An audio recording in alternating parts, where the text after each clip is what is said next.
Assalamualaikum warahmatullahi wabarakatuh.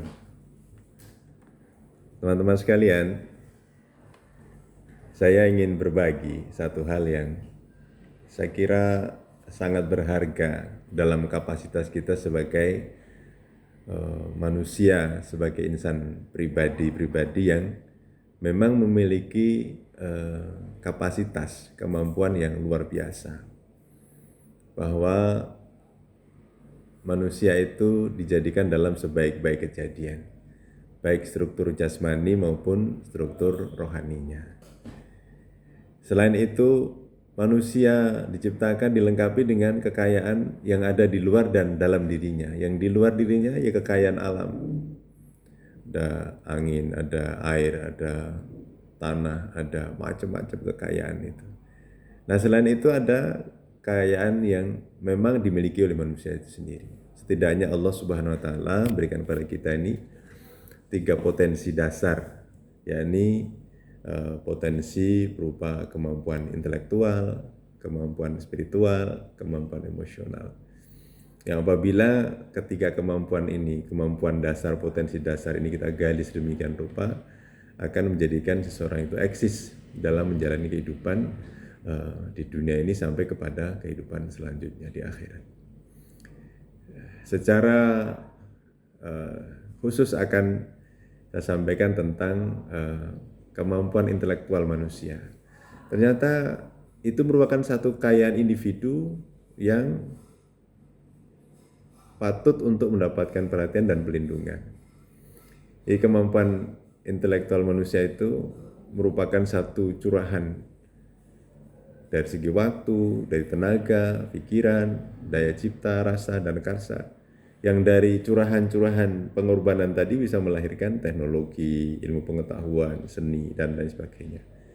Maka melalui Direktorat Jenderal Kekayaan Intelektual, hal seperti ini diperhatikan dan dilindungi secara hukum. Ya, oleh karena itu ada namanya kekayaan intelektual. Kalau dalam bahasa sederhana, kekayaan intelektual itu ya kekayaan yang merupakan kekayaan yang timbul atau lahir dari kemampuan intelektual manusia. Nah, karya-karya yang timbul atau lahir dari kemampuan manusia itu ya dapat berupa karya-karya di bidang teknologi sebagaimana saya sebutkan tadi, ada ilmu pengetahuan dan sebagainya. Itu perlu dilindungi. Perlu dilindungi. Nah, dilindungi, maka oleh karena itu perlu didaftarkan. Memiliki hak cipta, merek, paten, dan lain sebagainya itu perlu untuk didaftarkan. Untuk supaya apa?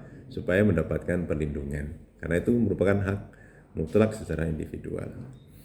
Nah, adapun tujuan atau maksud daripada perlindungan kekayaan intelektual melalui HAKI, melalui KI ini adalah yang pertama memberikan kejelasan hukum mengenai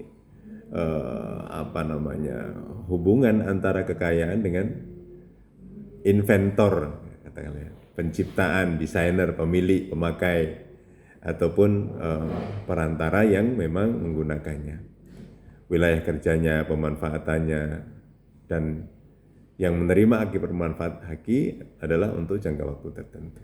Yang kedua, tujuannya adalah untuk memberikan penghargaan atas suatu keberhasilan dari usaha atau upaya menciptakan sesuatu yang merupakan satu karya intelektual. Yang ketiga, tujuannya adalah untuk mempromosikan atau publikasi investasi tentang ciptaan dalam bentuk dokumen yang terbuka bagi masyarakat. Selanjutnya yang keempat adalah memang untuk merangsang terciptanya upaya alih informasi melalui kekayaan intelektual serta bagaimana alih teknologi melalui paten. Yang kelima adalah memberikan perlindungan terhadap kemungkinan ditiru, karena ini rentan. Hal-hal yang seperti itu rentan untuk ditiru, untuk diduplikasi dan sebagainya. Karena itu perlu ada perlindungan terhadap kemungkinan ditiru, karena karya intelektual adanya jaminan dari negara bahwa pelaksanaan karya intelektual hanya diberikan kepada yang berhak untuk mendapatkannya, ini individu yang bersangkutan. Ya, jadi oleh karena itu ya kami mengajaklah kepada kita sekalian untuk peduli terhadap hasil karya cipta daya dan rasa kita ini.